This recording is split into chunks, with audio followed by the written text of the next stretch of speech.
কিন্তু যুবক ভাইদেরকে আমি এতটুকু ইনফর্ম করব, আমি যতটুকু শুনেছি অনেক নাকি গেমের মধ্যে দেখা যায় আল্লাহর ঘর ভাঙতে হয়, আল্লাহর ঘরের দিকে গুলি মারতে হয়, তারপরে কোরআন শরীফকে জ্বালিয়ে ফেলতে হয়, এরকম নাকি অনেক কিছু গেমের মধ্যে আছে।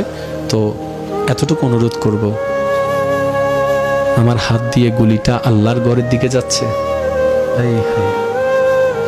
আমি মুসলিম হয়ে আমার হাতটা কোরআন জ্বালানোর মতো গেমের মধ্যে হোক যাই হোক কোরআনকে জ্বালিয়ে ফেলছি, আমার দ্বারা তো এটা কাজ কখনো সম্ভব।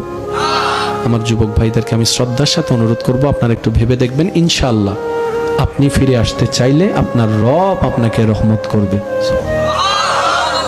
এই গত 2-1 দিন আগে খাগড়াছড়ির 3 জন ভাই অনেক লেভেল পর্যন্ত চলে গেল গেমে, আল্লাহর মহাব্বতে আল্লাহর সন্তুষ্টির জন্য গেমটাকে ডিলিট করে দিয়েছে।